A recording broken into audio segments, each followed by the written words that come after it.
Question number 47 है अपने सामने। इसमें क्या दिया, what will be the value of the angle in degree subtended by the chord in the minor segment of the circle if the length of chord is equal to the radius of the circle.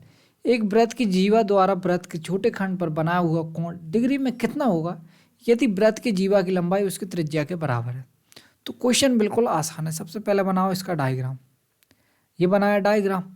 अब क्या बोल रहा है, एक cord, तो एक cord बना लो। ये एक बना लिया अपन ने जीवा, ये जीवा हो गई, जीवा हो गई। अब आगे क्या बोल रहा है, उसकी त्रिज्या, उसकी रेडियस और उसकी त्रिज्या, रेडियस और कॉर्ड की लेंथ बराबर है, मतलब ये और ये।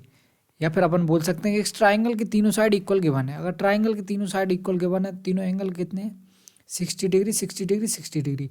फिलहाल अपन को इसी का काम है, ठीक है। अपन से पूछा क्या, अपन से पूछा छोटे सेगमेंट में बना हुआ कोण, छोटे आर्क में बना हुआ कोण, स्मॉल आर्क में या छोटे सेगमेंट में, ठीक है, छोटे चाप में। तो ये वाला कोण अपन से पूछा। अब ये कोण कैसे निकालेंगे। अब बोलोगे सर ये कोण ऐसे निकाल सकते हैं कि इसको ऐसे पहुंचाओ, इसको ऐसे पहुंचा दो। अगर इसको नाम दूं मैं ए बी सी और डी, तो आप बोलोगे sir A B C D एक साइक्लिक क्वाड्रिलेटरल बन गया।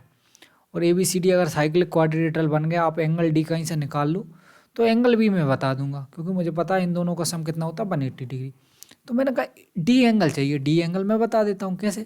ये 60 है, ये कितना हो जाएगा, 30 हो जाएगा कि नहीं हो जाएगा। आप बोलोगे सर बिल्कुल हाँ। अगर ये 30 आपने बता दिया तो ये मैं बता देता हूँ 150 डिग्री होगा।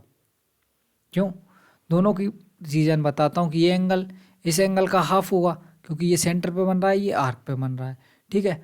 और ये एक साइक्लिक क्वाड्रिलेटरल, साइक्लिक क्वाड्रिलेटरल के अपोजिट एंगल का सम कितना होता है, 180 डिग्री।